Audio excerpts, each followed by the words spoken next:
حالات کے پیش نظر ایک فوارہ آپ ضرور ساتھ رکھیں. یہ فوارہ ہے, اس میں پانی بھرا ہوا ہے, آن لائن ہم نے اس کو منگایا تھا. اس کا فائدہ یہ ہے کہ آدمی اگر حرم میں بیٹھا ہوا ہے اور اس کا وضو ٹوٹ گیا, اب اگر آپ حرم سے باہر نکل کر واپس جانا چاہیں تو یہ ممکن ہی نہیں, پولیس والے جانے نہیں دیتے, بھیڑ اتنی ہے. اب وضو ٹوٹ گیا, جگہ بھی سنبھالنی ہے, نماز بھی پڑھنی ہے جماعت کے ساتھ, اور وضو بھی کرنا, اب کیا کریں؟ تو آپ ایسا اپنے ہینڈ پرس کے اندر ساتھ میں ہر وقت پانی بھر کے رکھیں اور اس سے آپ وضو کر لیں. اس سے وضو کرنے کا طریقہ بہت آسان ہے. جیسے میرا کندھے کا رومال ہے, یہ چھوٹا سا جو نیپکن آتا ہے تھوڑا موٹے والا, وہ اپنے ساتھ ہر وقت رکھیں, اس کو گود میں بچھا لیں, ٹھیک, اور آستین چڑھائیں. اور اس سے وضو کرنے کا طریقہ یہ ہے کہ وضو میں سب سے پہلے کلی کی جاتی, ہاتھ دھوئے جاتے ہیں, ٹھیک, اس کے بعد کلی کی جاتی ہے, ناک میں پانی ڈالا جاتا ہے. لیکن یہ فرض نہیں ہے, یہ اگر نہیں بھی ہوگا تو بھی وضو ہو جائے گا. سب سے پہلا فریضہ کیا ہے؟ چہرے کا دھونا, پیشانی کے بالوں سے ٹھوڑی کے نیچے تک, ایک کان کی لو سے دوسرے کان کی لو تک, یہ نمبر 1 فریضہ ہے. لہذا اس کا ادا کرنے کا طریقہ یہ ہے کہ آپ ایسے کریں,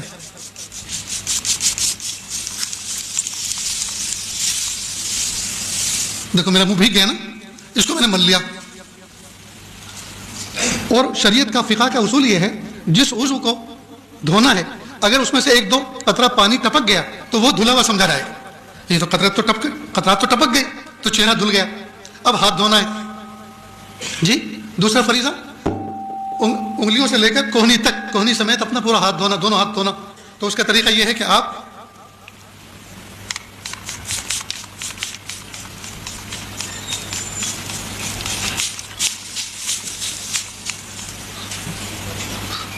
یہ آپ کا ہاتھ دھل گیا, ٹھیک.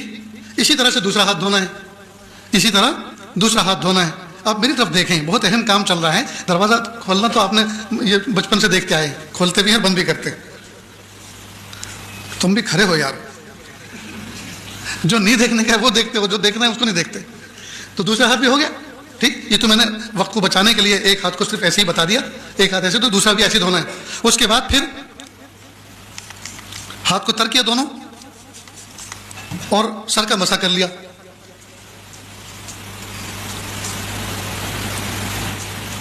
ہو گیا مسح. اسی طرح دونوں پیر کو دونوں. اب نہ دریا بہا, نہ نالی چلی, نہ جو ہے کسی کو کراہت ہوئی, آسانی کے ساتھ بیٹھے بٹھائے اپنی جگہ پہ حرم میں آپ نے وضو کر لیا. ایسا ہی آپ جہاز میں کر سکتے ہیں, ایسا ہی آپ بس میں کر سکتے ہیں, ایسا ہی آپ ٹرین میں کر سکتے ہیں, اور ایسا ہی آپ ہر مجمع میں کر سکتے ہیں, اور آپ باوضو رہیں گے. سمجھ گئے دوستوں؟ تو آپ اس طرح کا پرچیز کر لیں, اپنے ساتھ بھی رکھیں, ماں بہنیں جو حج میں ساتھ میں جا رہی ہیں ان کا الگ رکھیں, سمجھ گئے, ان کا الگ رکھیں. انشاءاللہ ان کو کبھی بھی تکلیف نہیں ہوگی. میرے دوستوں, سفر میں کوشش اس بات کی کریں کھانے پینے پہ کنٹرول ہو. دیکھو آپ بھوک برداشت کر سکتے ہیں, لیکن کھانے کے بعد جب استنجے کا تقاضا ہوتا ہے, اگر مناسب جگہ نہ ملی تو وہ برداشت نہیں کر سکتے. بھوک برداشت کرنا آسان ہے, لیکن کھانے کے بعد جو استنجے کی ضرورت پیش آتی ہے, اس کا اگر مناسب موقع اور مناسب جگہ نہ ملی تو آدمی پریشان ہو جاتا ہے.